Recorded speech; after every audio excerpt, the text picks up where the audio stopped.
Мындай суроо: мен эмнеге семирем, кантип арыктайм деп ар бир 4-чү адам күнүгө ойлонот экен.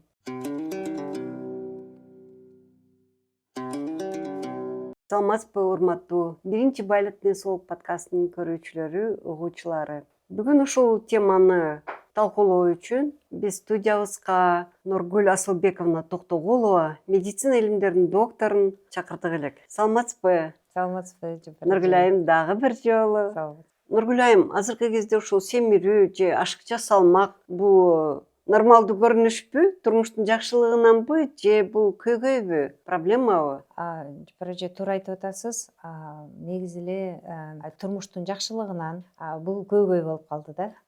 Себеби азыркы мисалы статистиканы карасак, дүйнө жүзүндө ашыкча салмактуу адамдардын саны 2 миллиард. Ал эми семирген адамдар 650-700 миллионго жетти да. Бул деген албетте бул кесепет болуп атат дагы, жанагы кант диабетинин саны көбөйүп атат. Семирүү менен байланышкан дагы тиги оорулардын дагы саны көбөйүүдө да. Сиз кандай деп ойлойсуз? Негизи семирүү сиз дагы канча жылдан бери иштеп келе жатасыз? Семирүүнүн кесепети менен байланышкан оорулар менен көп кездешесизби мисалы? Мен ооруга чейин өзүм жөнүндө айтып кетейин. Бул оору, анан да ашыкча салмак, анан семирүү деген бөлүнөт эмеспи? Мен өзүмдүн ашыкча салмагым бир аз эле ашыкча салмак кошулса, мисалы 2-3 килограмм кошулганда мен өзүмдү жакшы сезе албай калам. Жакшы уктай албай, жакшы баса албай, жакшы деги эле кийимдерим туура келбей калат да. Ошондо баардык жагынан ал таасир берет да. Ал эми мен как врач катары албетте ушул оору боюнча көйгөйлөр болот. Мен эми ушу дерматология боюнча көп практикам бар. Ошол ооруда дагы ашыкча салмак көп көйгөйлөрдү алып келет. Мен ойлойм, бул кээ бирде ошол эле экземанын, нейродермиттин кесепеттери да ушундан келип чыгышы мүмкүн деп айтат элем. Ошо зат алмашуунун бузулушу. Ооба. Анткени ар бир клетка жабыркайт да, ашыкча болуп калат. Клетканын бир нормасында кандай көлөмү болсо, ага 2 эсе кошулса, андан көбүрөөк болуп калса, ал жабыркайт да. Ошондой эле ал бүт организмге таасир тиет. Сиз ушул эксперт катары, гастроэнтеролог врач катары сизге көбүрөөк келсе керек бул көйгөй менен. Туура айтасыз. Мисалы күнүмдүк практикамда семирүүнүн кесепети көп абданчы. Биринчи эле алганда мисалы мен гастроэнтеролог катары бул жанагы боорду май басып кеткен жировой гепатоз деп биз тартканбыз. Сиз менен ошол абдан көп кездешип атат. 2 кишинин бири эмес, даже 1,5 кишинин бири эле ушул жировой гепатоз менен келип атышат, ар түрдүү стадиясы менен. Ошондой эле тиги уйку безин май басып кеткен липоматоз поджелудочной железы деп тиги УЗИден берет да, ошол менен көп келип атышат. Өтө көп семирүү албетте тиги кан тамыр оорулары, жүрөк оорулары менен келет. Жана кара наркы оорусу, жүрөктүн кан басымы көп көтөрүлөт булардын. Себеби бир жөн нормалдуу адамдардын арасында, нормалдуу вестүү адамдардын арасында мисалы кан басымынын көтөрүлүшү кездешсе бир 5-10% болсо, ал эми семирген аша салмактуу адамдардын арасында бул деген 70%-тан өйдө болуп калат да. Ошондой эле муун оорулары көп кездешет. Мисалы артроз, көп кездешет. Өзгөчө тизе муундары, ушул ар бир муунга ошончо салмак болот да. Анан кийин биз айтабыз, сиз эгерде арыктасаңыз, бир эле келге арыктасаңыз, ошо бир келге арыктаганыңыз ар бир муунуңузду тиги 4 килограммга разгрузка болот депчи. Ошону түшүндүрүп беребиз. Андан тышкары жанагы апноэ синдрому деп коет. Бул жанагы коңуруктан жөн эле коңурук тартпастан алар деген түнкүсүн коңурук тартып атып дем алуусу токтоп калат да. Анан кийин бир көбүнчө бул көп учурда бул деген 20 жолу, кээ бирде 100 жолу ушул токтоп калган дем алуусу түн ичинде түнкү уйку учурунда токтоп калгандардын бар да 100гө чейинчи бир күн бир түндө. Анан ар бир дем алуусу токтоп калган сайын анын мээсине ошо тиги кан барбай калат дагы, тиги кислород барбай калат да, гипоксия болуп, анан кийин ошо мээсинин учактары өлө баштайт. Мындай адамдар тез мындай внезапная смерть тез мындай өлүп калышы мүмкүн. Алардын арасында жана кан тамыр, жүрөк кан тамыр оорулары дагы көбүрөөк кездешет. Андан тышкары ашыкча семирүү, мисалы менин практикамда өт башында тиги таш болуп калат, себеби холестерин көп чыга баштайт, анан холестериндик таштар дагы пайда болуп баштайт. Демек, психикалык дагы жактан кандай деп ойлойсуң? Мисалы айтышат го, тиги эң биринчи көйгөй бул жанагы РПП деп коюшат, тиги нарушение пищевого поведения депчи, расстройство пищевого поведения деп айтат да, РПП деп. Ошол менен көп кездештесиздерби сиз? Албетте, сиздин айтканыңызга да кошумча да айтып кетейин дагы. Биздин коллегаларыбыздын баарына тең ушул көйгөй менен кайрылышат да, ушул себеби болот. Мейли невропатолог болобу, мейли ортопед болобу, мына суставтар артроз болот деп атабыз, же болбосо психологдор, психиатрларга жана депрессия менен көп кайрылышат да. Андан Нургүл айым ушул оорунун себептерине токтолуп кетели. Албетте баарыбыз эле билебиз, ашыкча салмак, кыймыл деп. Бирок ушул негизгилерине дагы бир жолу кайталап кетели. Баарыбыз билебиз, бирок ошону жасабайбыз. Ушуну дагы бир жолу тактап кетели себептерине. Негизги семирүүнүн өзгөчө көп пайызы бул биздин бизге кабыл алып аткандагы энергия менен анан кийин расходтолгон жанагы биз тиги колдонгон энергиянын бири менен байланышы болот да. Эгерде биз көбүрөөк тамак жеп, бирок ал тамагыбызды энергия катары алабыз да, энергиябызды биз жумшабасак эч нерсеге, аз жумшасак, анда ушул ашыкча энергиябыз, ашыкча заттар бизде май катары топтоло баштайт. Анан кийин семирүүгө алып келет.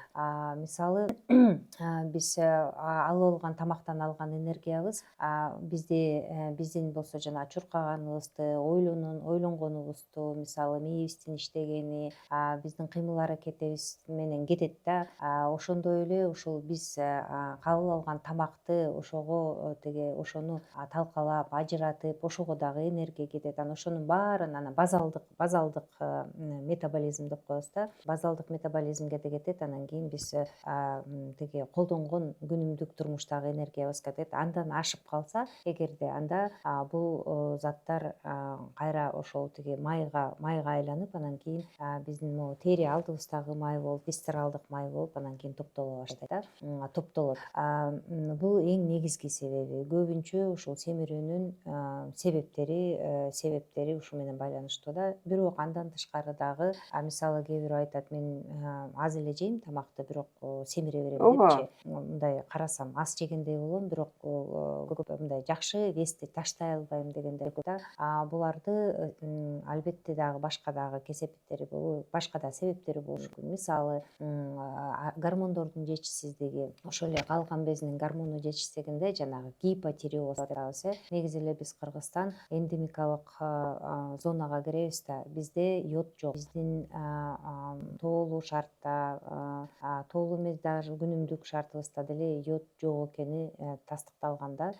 Сууларыбызда дагы, жерибизде дагы йод тиги ошол жерде өскөн, мисалы жанагы жер жемиштерибизде дагы йод жок. Ошол сууда сүзүп жүргөн балыгыбызда да йод жок. Анан жанагы биз жеген эле тиги йодированный соль деп атпайбызбы, йоддолгон тиги тузда. Ал йоддолгон тузда дагы ар бир эмесине жараша, тиги производителине жараша ишмерлер чыгарат. Ошолорго жараша дагы бирөөндө азыраак, бирөөндө көбүрөөк, мындай ага дагы көп ишене албайбыз да.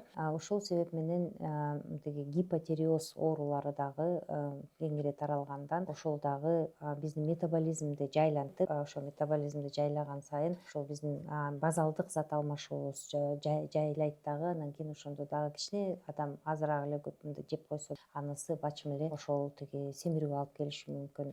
Андан тышкары дагы мисалы бөйрөк үстүндөгү дагы безде дагы тиги бездин бузулуусу, анын ашыкча мисалы гиперкальцизм деп коебуз, ошол ооруду дагы ошондой семирүүгө да алып келиши мүмкүн. Андан тышкары мисалы контролсуз жанагы гормоналдык дарыларды дагы колдонгондо, мисалы тиги преднизолонду көпкө контролсуз ичкендер болот, дексаметазонду ичкендер болот. Ошолордун арасында дагы мындай жасалма дегенде, искусственный дегендейчи жасалма ошол сезим болушу мүмкүн дагы. Ошол метаболизми биздин организмге май топтой баштайт да, май топтогондо дагы жанагы томолотуп, мисалы денеге көбүрөөк топтолот, ичке, курсакка көп топтолот дагы, бут колдон май кетип тиги тескерисинче мындай ичкерет да, ошондой туура эмес май топтолууга да алып келиши мүмкүн. Негизи ошондой дагы мисалы жанагы аял эркектердин гормондору дагы жетишсизде дагы ошондой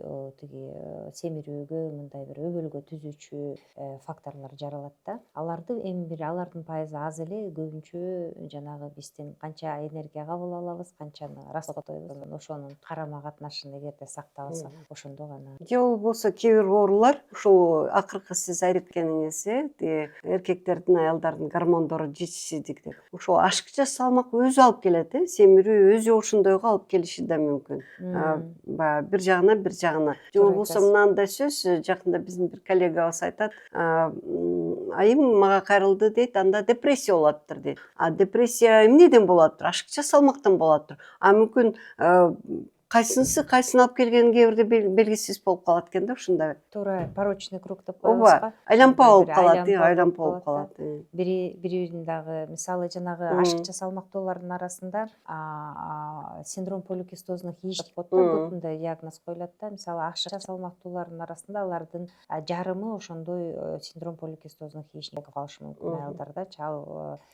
Албетте тукум алып келбей, аялдардын боюна бүтпөй, жаштардын. Анан кийин мисалы жана ашыкча семирген эркектердин арасында дагы эректилдик дисфункция, жарымында эрекция бар. Ошондой эле бири-бири менен бирин-бири мындай улап күчөтүп айланпа болуп калат. Дагы бир кайсы эмелерди айтып кетсек, ушул оорунун кесепеттерин дабир жолу санап кетпейлиби? Сиз айтып кеттиңиз, дабир жолу кесепеттери. Же болбосо осложнение дейбизби? Биз жанагы айткандай ар бир системаны алсак эле, жапары азыр мисалы сиз айтпадыңызбы, тери оорулары деп, ал өзүнчө бир кесепеттери болот. Мисалы жүрөк кан тамыр оорулары болсо, деги эле бүт болгон кандай биз жүрөк кан тамыр ооруларын билебиз, мунун баары тең ошо семирүү менен байланыштуу болот да. Өзгөчө мисалы коронардыга жүрөк оорусу, жанагы атеросклероз алып келет, коронардык жүрөк оорусуна. Атеросклероздун күчөөсү, атеросклероз бир гана жүрөктүн кан тамырларын, мисалы мээнин кан тамырларын, жана ички органдардын, жана бут колдун кан тамырлардын жабыркоосуна алып келет дагы. Кан айланууну бузат ошол органда. Ошол органда каны бүтөлүп калса, кан айлануусу, сосуд бүтөлүп калса, кан тамыры, анда инфаркт же инсульт алып келиши мүмкүн. Ошондой эле мисалы биз көбүнчө эле инфаркт, бул жүрөктүн инфаркты деп, ошондой эле мисалы бөйрөккө кан барбай калса, бул бөйрөктүн инфаркты бар. Тиги ички органдардын инфаркты болушу мүмкүн да.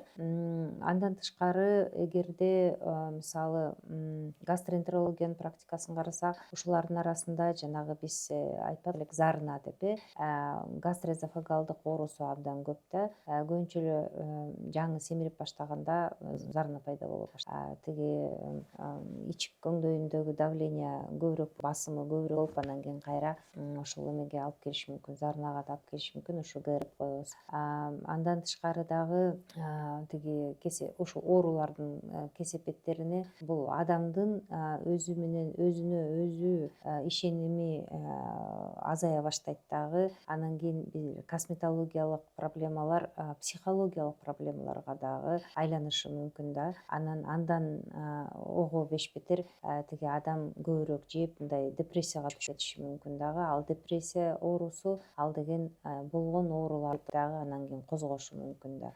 Ал андай адамдар көбүрөөк мындай социалдык мындай турмушка аралашпай, тиги өзү менен өзү болуп, мисалы бир оору жаралса аны до конца тиги аягына чейин тиги дарылабай, алардын күнүмдүк биздин турмушка болгон катышы азая баштайт дагы. Ошондой дагы көбүнчө кездешет. Көбүнчө бул аялдардын арасында кездешет. Аялдар биз деген абдан сулуу болгубуз келет. Анан кийин биздеги дагы түшкөн түйшүктөр көбүрөөк да. Биз деген боюбузга бүтөт, бизде төрөйбүз, анан кийин ошону тиги эмгизип, анан кийин багып, чоңойтуп, бир канча бир жылдары үйдө отуруп калабыз. Анын баары тең жанагы боюна бүтүү, кайра аны баланы эмизүү, анын баары тең жана гормондордун ары бери жылышы, өзгөрүшү бизге кичине семирүүгө, май топтоого, өбөлгө түзөт дагы. Негизи биз тиги Кудайыбыз берген да ушул баланы мындай чоңоюп атканда ичибизде бала биз деген кичине май топтолот да. Себеби кийин ошол май болсо ошол бизге сүт катары кетет, гормондордун активдешүүсү алга бизге ал күч, энергия катары кетет. Бирок ошол төрөгөндөн кийин анын көбү эле ошол тиги калыбына келе албайт да оңойчу. Себеби үйдө көбүрөөк отуруп калышат, анда дагы бир турмуш шарттары болот. Анан кийин жакшы тиги түнкүсүн уйкулары бузулат. Ошентип жанагы пострадовой депрессия деп ошондой маалдарда дагы жанагы семирип кетиштери мүмкүн да, жаш мундун. Ал эми калган мундар кандай кесепеттери болот деп ойлойсуз сиз? Жакшы суроо бердиңиз. Мен өзүмдү жаш сезем дайыма, бирок баягы билем да, албетте мен мына 60-тан өттүм. Анан мен ойлойм, мен врач катары ушуну жооптуу карайм. Эгерде мен ооруп калсам, мен үй бүлөмө жүк болом деп ойлойм. Эгерде мен балдарымды жакшы көрсөм, балдарымды аясам, анда мен өзүмдүн ден соолугума өзүм кам көрүшүм керек деп ойлойм. Анан ушуну эле баарын айткым келет. Эгерде сиз 50дөн өтсөңүз, анда мурдага караганда тамакты азыраак жеңиз, кыймылыңыз көбүрөөк болсун, доктурларга барып текшерилип туруңуз. Анткени бул ашыкча салмактын дагы көп көйгөйлөрүн айтып кетпедиңизби азыр? Ошол сыяктуу анан кийин баягы өзүңө жоопкерчиликтүү болушуң керек деп, баягы тамакты 2 эсе азыраак жеш керек болсо, кыймылдаш керек деп кеңеш берет элем. Эже, мына сиз мындай көбүнчө келет, анан сурашат да, жыл өткөн сайын, организм карыган сайын биздин тиги метаболизм жанагы зат алмашуубуз жайлайт депчи. Бирок бир эле көп өтпөй жанагы изилдөөлөр болду да, көрсө, мисалы биз салыштырсак, жана 17 жаштагы адамдын анан 70 жаштагы адамдын метаболизмичи анча деле жайлабайт экен. Көп болсо 200 килокалорий келет. Мен үчүн бул жаңылык. 700 эле килокалорий, 200 эле килокалорий болот экен да, бирок ошол 200 килокалорий жылдан жылга топтолуп атып, алар деген мындай ашыкча салмак алып келиши мүмкүн экен. Анан кийин мен картайган сайын мен метаболизм жайлап калды деген туура эмес экен да. Ооба, аз-аздан жайлайт, бирок эгерде салыштырсак болгону 200 килокалорий. Көбүнчө мен ойлойм, жанагы биздин ашыкча семиргенибиз биздин аз кыймылдообузда, кыймыл аракет жасаганыбызда. Эгерде балдарды байкасак, жаш балдарды чуркап эле жүрүшөт. Алардыкы метаболизм абдан көп. Жаш кезде дагы чуркашат, ойношот, тиги тоого чыгып, кайра түшөт. Ушундай багытта сиз тоого чыгып жүрөсүз. Тоого чыгуу да бул менин хоббимдечи. Мен азыр сиз айтсаңыз, бир орустардын жакшы бир күлкүлүү эмесин эстеп кеттим алакабын. Лишний вес не атлет, а котлет депчи. Чынында эле күлкүлүү да ушулчу. Албетте кыймыл сөзсүз керек. Бул кыргыздарды мисалы жанагы степс деген бир долбоор болгон. Ошол долбоордун алкагында кыргыздардын кыймыл аракети, канча тамак жешет, ошонун баары изилденген да. Ошолор беришти. Кыргыздардын арасында 74% адамдардын кыймыл аракети аз экен да. Мен дагы өзүм докторлук диссертациямда дагы ошо канчалык физикалык активдүүлүгүн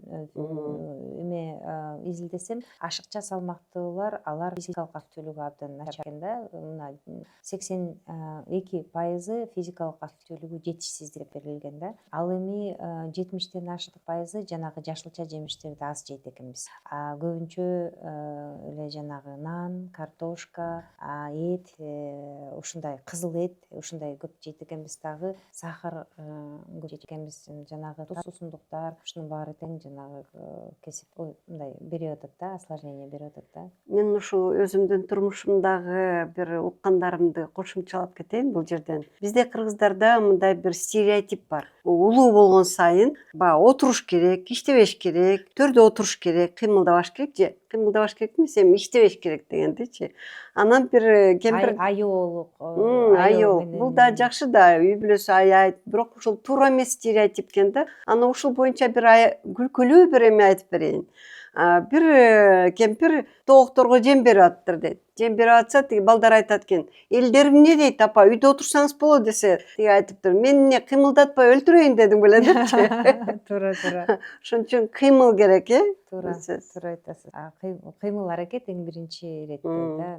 Жөн эле адам мисалы оозун тыйбай эле кыймыл аракет баштаса, канча бир эме денесинин эмеси кетпесе деле, жанагы эмне деп жанагы майы кетпесе деле, бирок анын денесинин составы өзгөрө баштайт экен да. Ооба. Көрсө жана бизде деген булчуң менен майдын карама катнышы бар да. Анан жөн эле кыймыл аракет баштаса, ошол булчуңдун массасы көбөйүп, май азая баштайт экен да. Эгерде жөн эле мындай бакып ошондой эле калория жей берем десе, бирок көбүнчө жанагы семиргендер эң негизгиси ошо канча калорашты ченеп туруш керек деп ойлойм да. Биз диетологиядан окуганда дагы айтышты да, мисалы биз жанагы фундаментальная диетология деген курстарды окуйбуз да, өзүбүз дагы өмүр бою врачтар окуп жүрөбүз. Ошондо дагы айтышты да, көп изилдөөлөр болуп көрсө, арыктаса шоколад жеп деле арыса болот экен да. Бир гана жалпы калоражы аз болсо. Мисалы нан жеп деле арыктаса болот, жалпы калоражы аз болсо. Мындай ал деген тиги себептүү эле бир эле жанагы нан жебе, сахар жебе деген эмес. Бул деген даже ошол калоражды эле азайтса, ошондо Сиз ушул кыргыздардын өзгөчөлүгү, тамак ашы, кыймылы жөнүндө айтып кеттиңиз. Ошондо мага бир ой келди. Мына Япония эли өнүккөн өлкө, анан баягы кебетеси менен дагы, эмеси менен да азиаттар деп бир эмеге бөлүнөбүз да биз дагычы. Алардын көпчүлүгү арык, кыргыздар эмне үчүн толугураак болот? Ушул барбы ушу оюңуз, сөзүңүз ушул боюнча? Эми бул япондор менен кыргыздардын кухнясы болуш керек, мындай ашканасынын айырмачылыгы. Биздин ашканабызга жанагы эмелер көп экен да, мисалы Японияга бара элек, ой кылып атасыз. ой кылып атам мен жана конференцияга. Барып келиңиз буюрса. Анан бирок Кытайда бир жыл окугам да, ошол жерде болгон. Анан таң калганым, ал жерде нормалдуу бир бизге күнүмдүк көнгөн наныбызды таба албайбыз да. Кытайлыктар нан жебейт. Алар дагы ошондой япондуктардай болуп, мындай чакан келет эмеспи?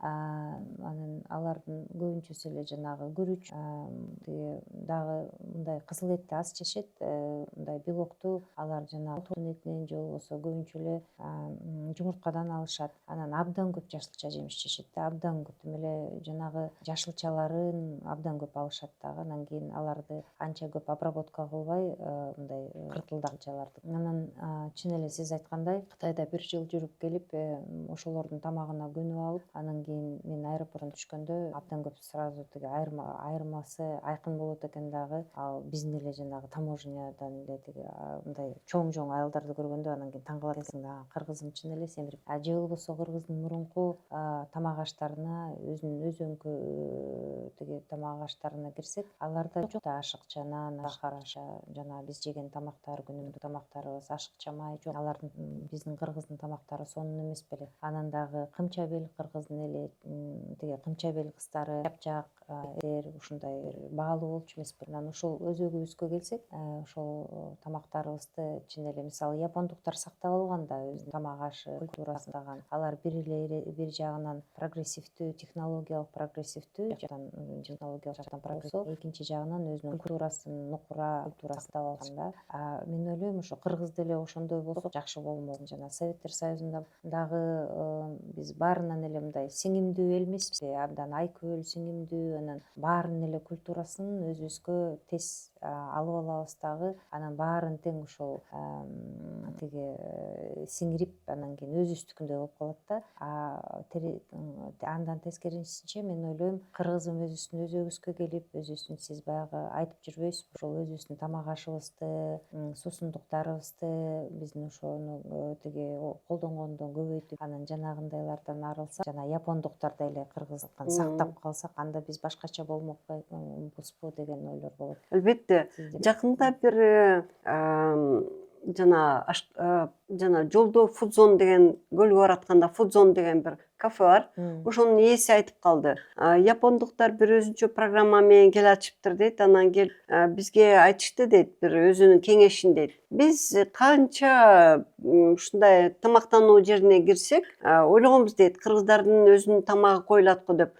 Карасак эле баягы эле кола, баягы эле фанта турат дейт. Бизге ал мисалы чет элдик келгендерге ал кызыксыз дейт. Ал дүйнө жүзүнө баарына белгилүү дейт. Эгерде силер өзүңөрдүн тамак ашыңарды койсоңор дейт, ошон үчүн ошол кызыктуу болмок деп айтып бергени мага аябай эсимде калды да. Анан сиз дагы бир айтпадыңызбы, кыргыздын баалуулуктарын сактап калалы деп. Мен мындан 5 жыл мурда Памирлик кыргыздарга барып калдым. Ошо миграционный комитеттин эмеси менен. Анан ошол жерде көрдүм да, ошо кыргыздар чын сиз айткандай бойлору узун, шыңга бойлуу, аялдар ипичке, аларды биз баягы врач катары веске тартып, ден соолугун карап аттык да. Эң эле көбү бир 50-1 килограмм. Баары тең арык жакшынакай экен. Анан кийин бул жерде адам эле күнөөлүү эмес окшойт. Бул баардык баягы саясат, коом, рынок, дагы эмне госпрограммалар киргизиш керек болуш керек деп ойлойм.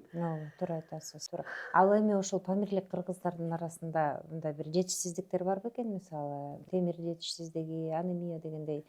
Албетте, эми биз баягы толук аны обследование кылганга мүмкүнчүлүк болгон жок. Мен өз ыктыярым менен эме алып баргам, жана гемоглобинометр дегенди ала баргам да. Ошондо көрдүм, гемоглобиндер өтө бийик экен. Эми ал жер тоолуу шартка жашаганга жараша. Ал эми ошон үчүн анемия деп айтканга өтө эле кыйын болду. Өтө бийиктиги ал дагы жаман эмеспи ден соолуккачы. Сиз как специалист катары кичинекей балдар ашыкча салмак болгонун көрүп атабыз. Ушу боюнча кандай оюңуз?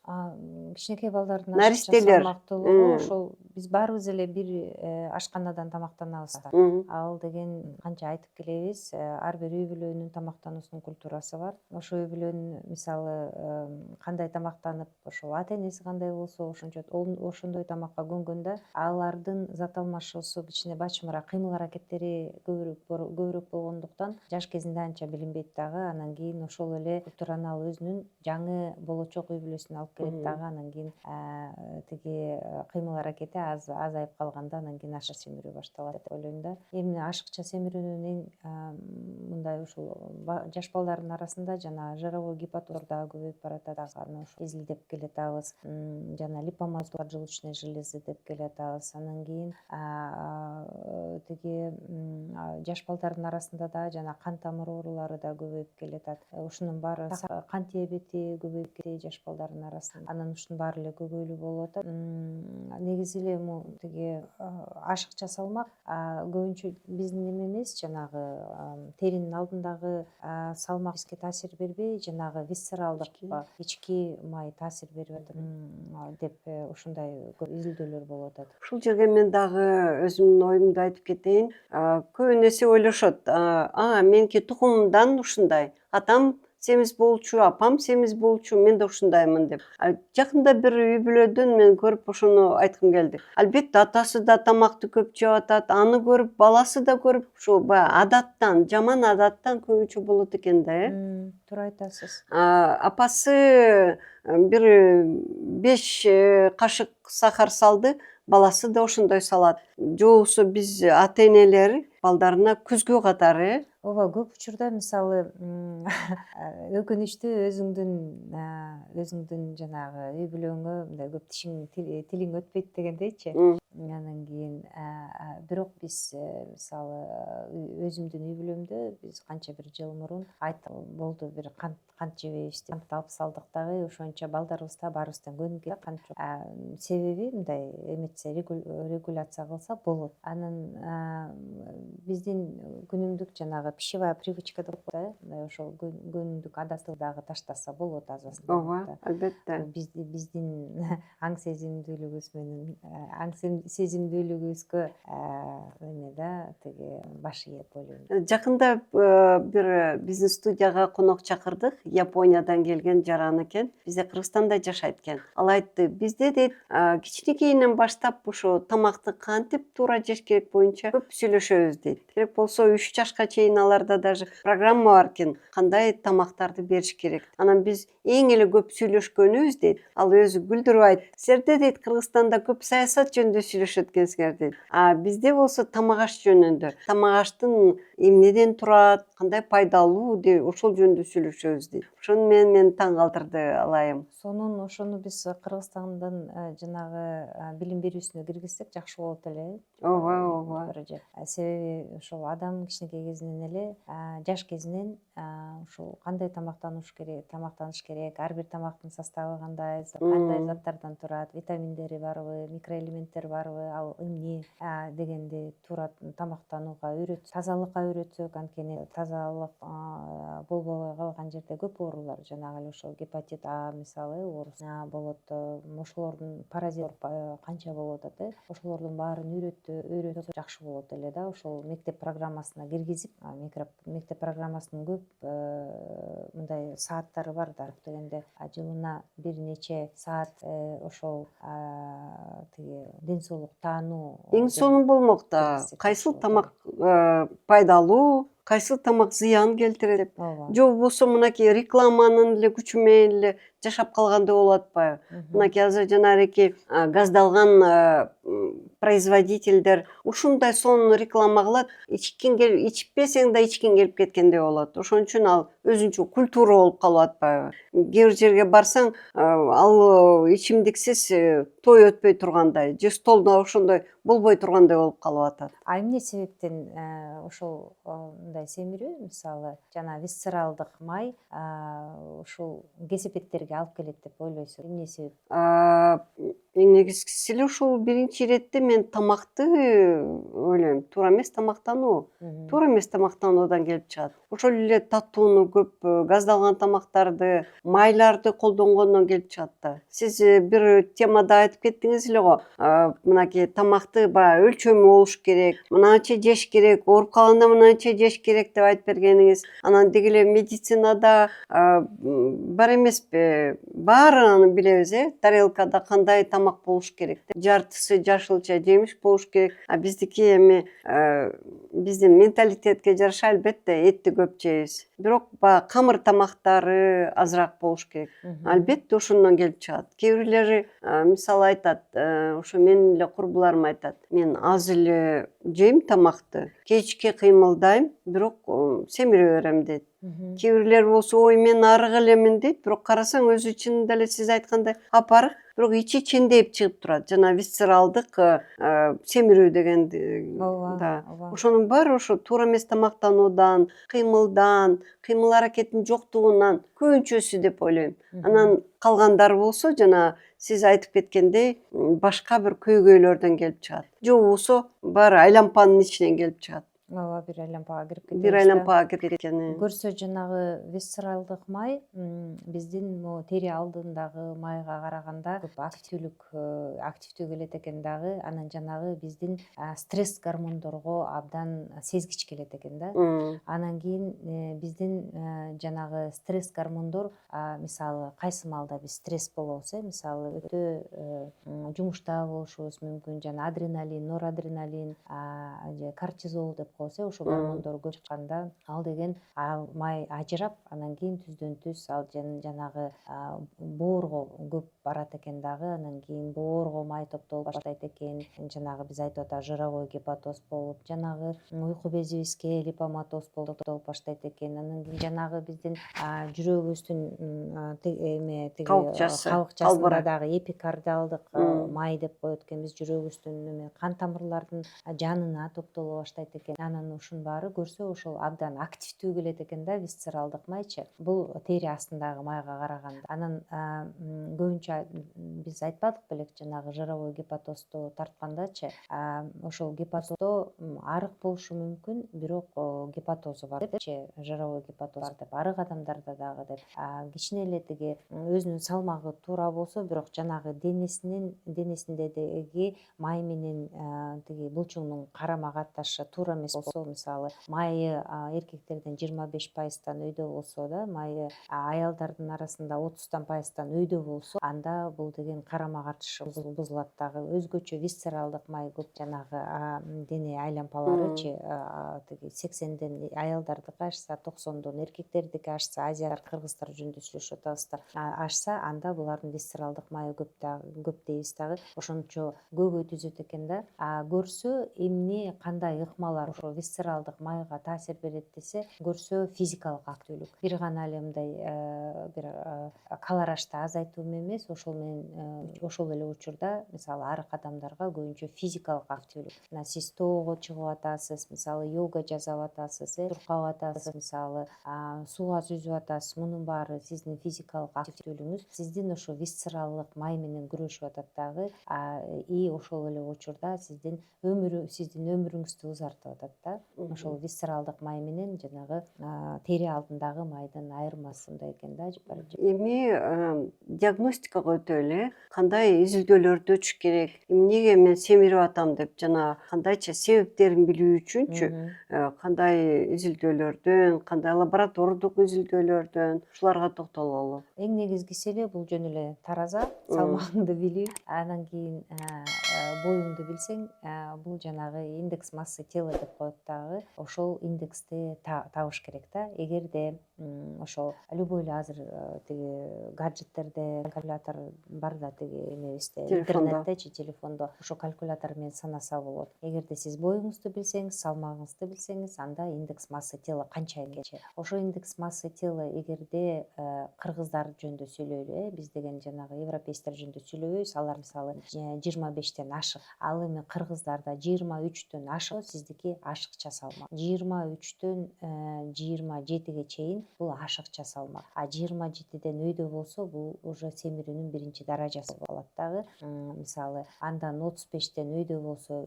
тиги экинчи даражасы, ал эми 40тан өйдө болсо, морбид семирүү деп коебуз дагы. Бул ашык семирүү, бул 3-чү даража семирүү болот да. Ал маалда только жана бариатрияга жиберебиз да.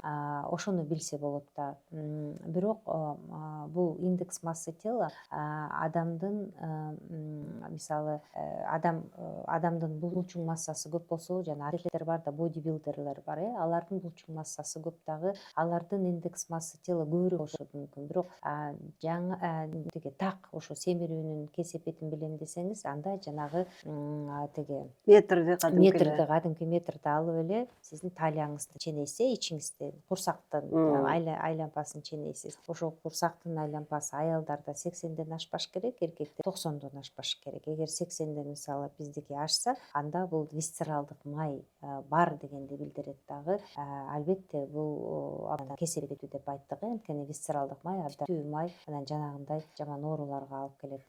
Андан тышкары дагы жанагы көп эле спорттарда бар биоимпеданс анализатору деп коебуз. Биоимпеданс анализатору бул деген сиздин организмиңизде канчасы пайызы суу, канча пайызы май, канча пайызы булчуң, ошонун баарын эң мындай жакшы биоимпеданс, сапаттуу биоимпеданстар, алар керек болсо жанагы электролитный составты дагы эметет да, айтып берет. Электролиттер, канча электролиттер бар организмде. Андан тышкары дагы жана сиздин жанагы сөөгүңүздүн тыгыздыгына чейин остеопороз барбы, жокпу да? Остеопения да, остеопороз барбы же жокпу деп ошондон бери билдирет да. Бул деген абдан абдан сонун сапаттуу биоимпеданс. Бул аппаратты кечиресиз бардык жерде эле спорт залдарда болот. Спорт залдарда болот. Жанагы булчуң жөнөкөйлөрүчү, мисалы булчуң, суу канча май бар дегенди спорт залдарда, спорттарында бар да. Ошону кээ бир жанагы диетолог дагы, нутрициолог болсо ошолордун дагы кабинеттеринде болушу мүмкүн. Ошондой билсе болот. Андан тышкары биз айтпадыкпы, жана кесепеттери болот. Ар бир кесин билиш үчүн, себебин билиш үчүн, мисалы калкан безинин гормондорун такташ керек. Андан тышкары УЗИ кылыш керек. УЗИ менен жана ультраүндүү ыкмасы менен биз деген боорду текшеришибиз керек. Анткени гепатоз болушу мүмкүн. Семиргендердин арасында 90дон ашык пайызында боорун май басканда. Андан кийин уйку безин караш керек, бөйрөктү караш керек.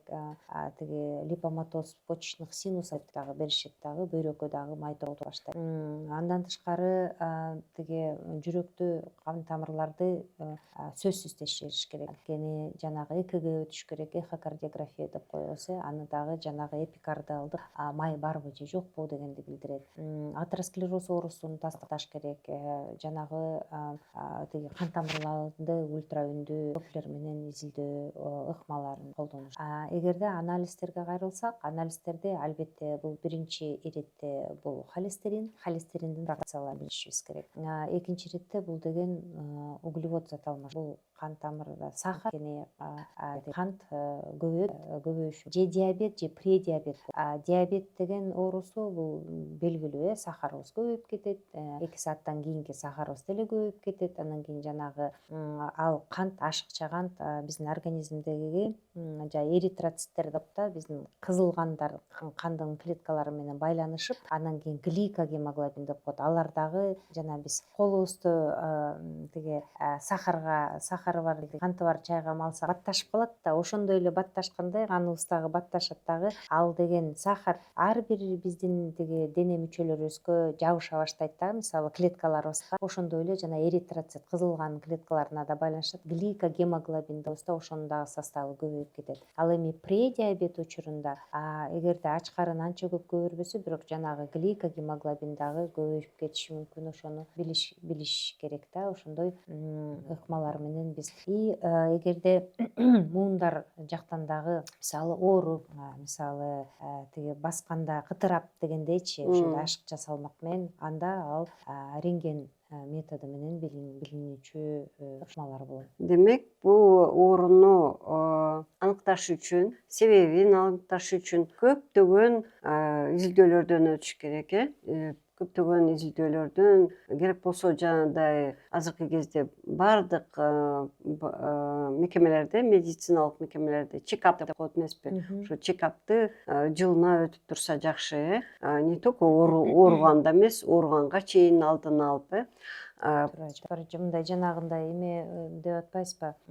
Кээ бирде семирүү болот да, бирок таң калыштуу жанагы метаболикалык ден соолугу бар, метаболикалык, мисалы метаболически здоровый, метаболически нездоровый деп коет да, мисалы орус терминименчи.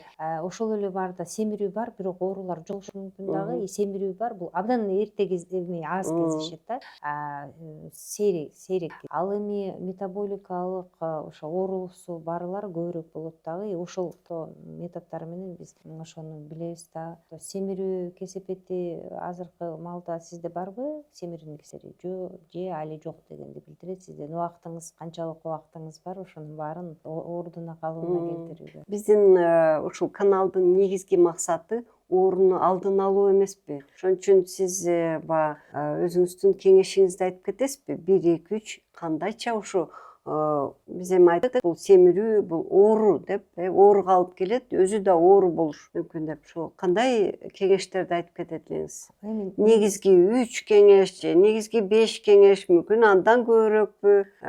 Эң эле жанагы салмак таразага түшүүнү бир культура катары эме өзүңүздүн жашооңузга киргизүү. Эгерде таразага түшүп баштасаңыз эле уже сиз билесиз да, меники ашыкча салмак бар экен же жок экен депчи, жанагы индекс массы тела деп атпайсызбы, ошону эле эң биринчи иретте колдонуп ошону өзүңүздүн жашооңузга киргизсеңиз, ал деген сиздин аң сезимиңизге жеткирет да. Сизде ашыкча салмак, жанагы ичкендерде дагы айтабыз да, биринчи признать, что ты алкоголик дегендейчи. Сен өзүң ачыңа мен алкоголикмин деп айтмайынча сен деген андан арылбайсың депчи. Мына оюңду ошол айтыш керек, мүмкүн менде ашыкча салмак бар деп. Менин өзүмдө тараза турат. Эртең менен турганда ушу кээ бирде ойлойм да, эмне мынча күнүгө веске тартылам деп, аны адат болуп калды. Адат болуп калды. Ошолчу алып эле бутум менен эле түшүп калам да, бүгүн 200 грамм минус, бүгүн жарым килограмм көбүрөөк деп ушинтип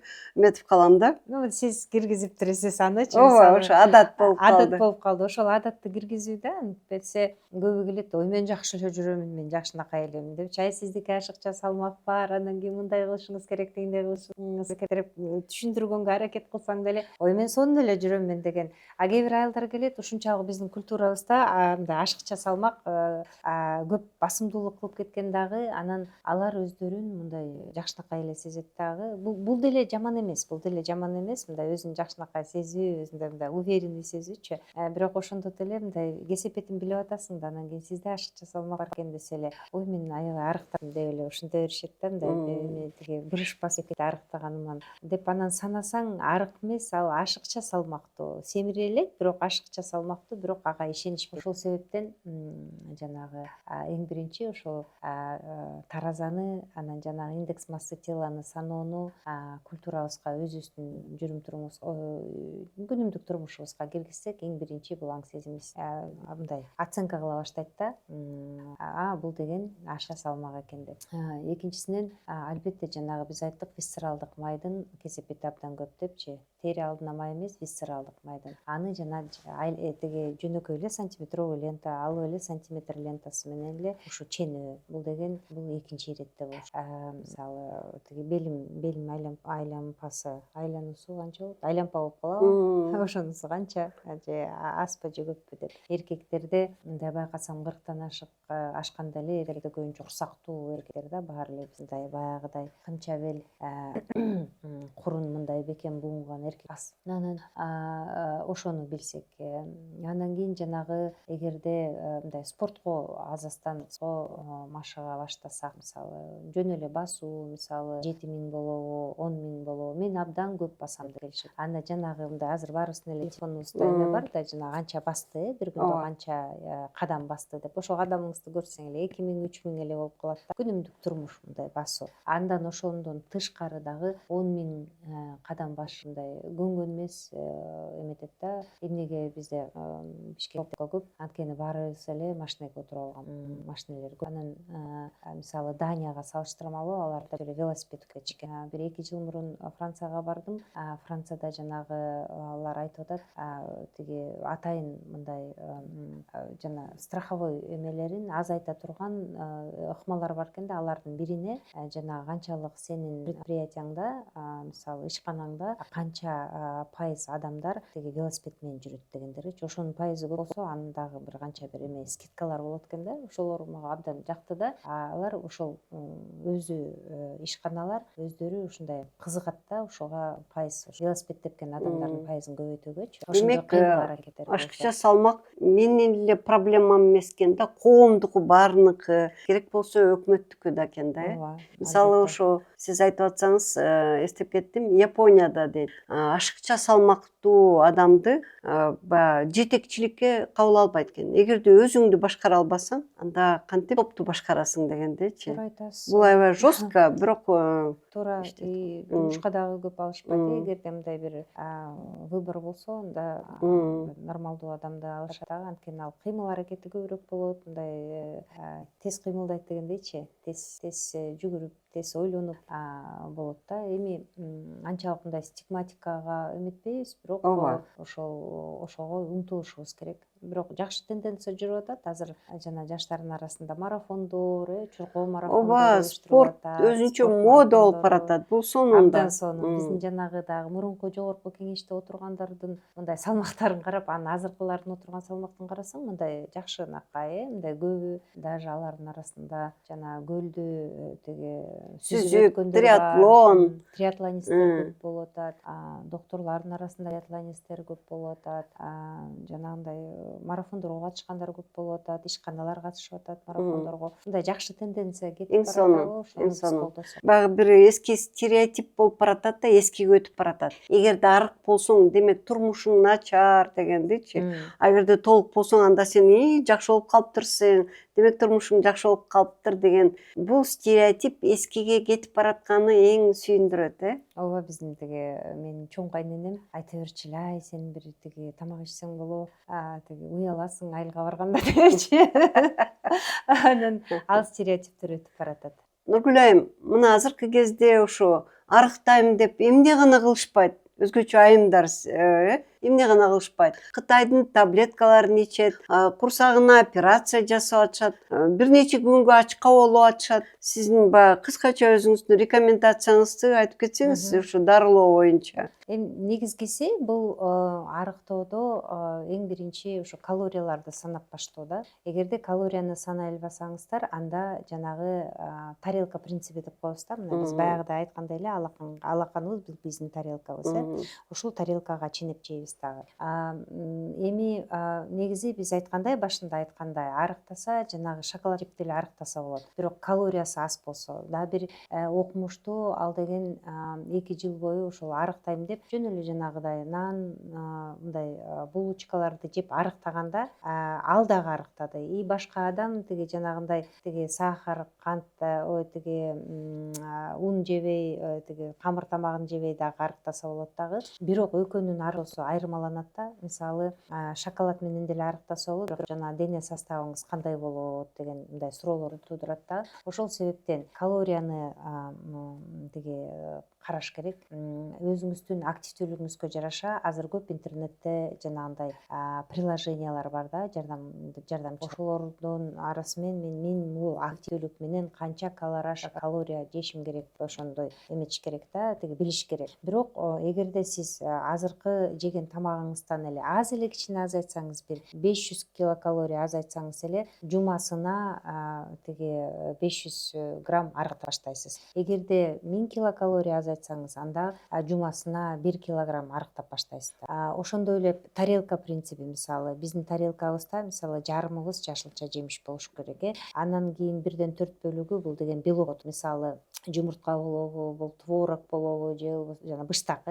же болбосо тиги эт болобу, тиги балык болобу, ушулар бул белокко кирет. Анан углевод дейбиз. Бул жанагы биздин гречка болобу, тиги күрүч, ошолор кирет да. Мисалы картошка, камыр, бирок эгерде камырды алып салсак жакшы. Анан сөзсүз түрдө бул жерге туура майларды кошушубуз керек. Биз дагы айтып кеткенбиз мурун, туура майлардын арасына бул эмне майлар кирет? Бул жанагы тиги жаңгактар кирет, туура май, жанагы өсүмдүк майлары кирет, мисалы олив майы кирет. Аларга болсо мына сары май кирет кичине, туура майларга. Алардын арасына жанагы семечка деп коебуз, жанагы ашкабактын жемичкеси кирет, ошол мындай жанагындай эле күн караманын жемичкеси кирет. Ошолордун баары туура майларга кирет. Ошо туура майларды биз кошсок, ошол абдан жакшы болот эле да, ошол тарелка. Анан ошол тарелка бир 3 жолу, бир күндө 3 жолу ушул тарелкаңызды жесеңиз, анын ортосунда жанагындай перекуста суу ичсеңиз, акыркы тамагыңыз 6 же 7ден